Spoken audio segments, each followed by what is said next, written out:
So on the 13th of July 2020, a brand new trailer for NieR Reincarnation was released, and in this trailer, we got our very first look at combat for the game. How's it going everyone? Tazen here, and today I'm going to go over 10 bits of combat that has been revealed from this trailer and outside of it, and learn more about how this game is going to play. So the first bit of information revealed is that the combat for this game is actually going to be turn-based, and furthermore, it appears to be having an active time battle system to it.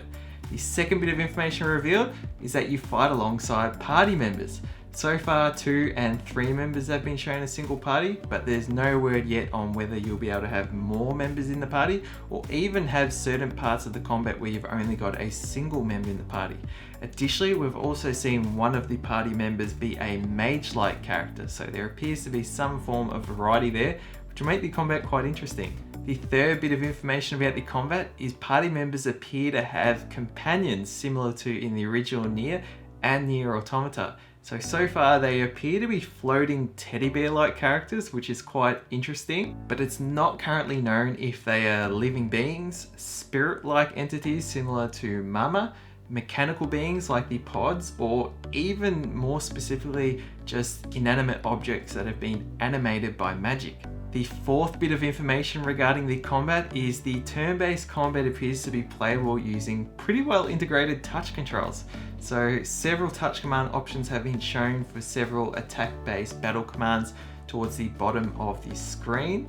They appear to have the ATB gauges actually light up and fill around the rim of their associated touch boxes. So far we can see one battle command with a single sword, one with a heart, and one with 2 swords crossed. However, there are actually 2 variants shown of this cross sword command with different numeral-like characters slightly above the image. Additionally, we can see one of the battle commands at the bottom of each of the character portraits too. So this could possibly be a primary attack you equip to the characters, possibly for an auto command or passive ability, or it could even possibly be to assign a specific role to each character to utilize different abilities. Fifth bit of combat information revealed is we've seen a dash animation movement in the gameplay, so there could actually be one or more different movement-like abilities that you can use during this turn-based combat. The sixth bit of combat information revealed is that other controls have been shown, like an auto mode and a potential fast forward mode in the top right hand corner, which also appear to be touch capable. So it'll be interesting to see how that influences the combat, or whether that's more a convenience choice as we've seen in other games that have been re-released from PlayStation 1 and so on, like Final Fantasy 7 and 8 and so on, where you can see some of these speed up functions in it. But again, we'll learn more about that as time goes along. The seventh bit of combat information revealed is that enemies have been shown for the very first time. Interestingly, they appear to share some resemblance, even if just visually, to the shades from NieR, particularly due to their dark coloration and some glows of light wrapped around their body, which you can most visibly see around their legs, around their arms, and even a bit around their eyes too. The notable difference though is their eyes are larger and their body is denser, so you can't actually see around their body in the screenshots and in the trailer as you could with the shades in the first NieR game. However, it's important to note though that there's separately released screenshots which actually show their legs glowing blue.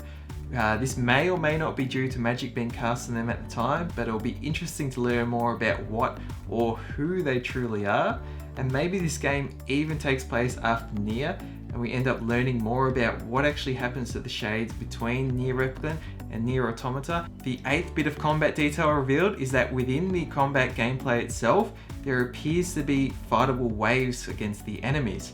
So far, we can see from the trailer and separate screenshots that 3 waves appear to be available in a battle, but we don't know if there could be more waves or less depending on the types of enemies you fight, whether that's in terms of the number of enemies you fight or in terms of whether it's a boss.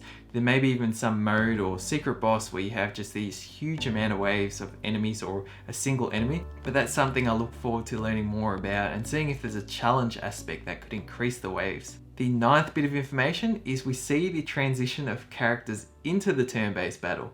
Now, as the trailer's only showing the transition within the battle itself, we're yet to find out whether the first half of this animation actually activates from a random counter in the field, or from the more modern take where you actually come across enemies in the field, and when you make contact with them, you then go into the turn-based battle. And the 10th bit of information revealed about the combat is when you actually see the characters transition into battle, we see both the enemies, characters, and floating companions materialize. But during this transition, we actually see the angelic script language appear as the characters materialize. Now, this highlights massive particles are present in this game, which most likely indicates it is after the ending of Drakengard 1. It's interesting though that you actually even see the bear-like companions materialize, suggesting there may be some form of sort of magic-based abilities going on with them, whether they are living or not. But interestingly, you don't actually see the angelic language appear when the enemies materialize. Instead, you see this sort of dark mist form around them. So it'll be interesting to see whether there's actually any story implications to be explored there, or whether this is more aesthetic. However, with the importance of massive particles and magic and how that's established the foundation of conflict and destruction in the NieR series going off the final ending of Drakengard 1, it'll be interesting to see what this might actually highlight in the game's story. Anyways, I'll leave it at that. There's 10 awesome bits of information that's been revealed about the game's combat from this trailer, and some screenshots and details that's been released separately. But we've got a lot more information to talk about this trailer, so in the separate video I'm going to go over 5 more bits of information that's been revealed, more specifically going over some story beats. But again, very excited to learn more about this and really make it feel like it's quite an impressive game for the mobile platform, and one I really hope gets released on the Switch at the very least down the track. So guys, thank you so much for watching, hope you all enjoyed, and until next video, stay spot on.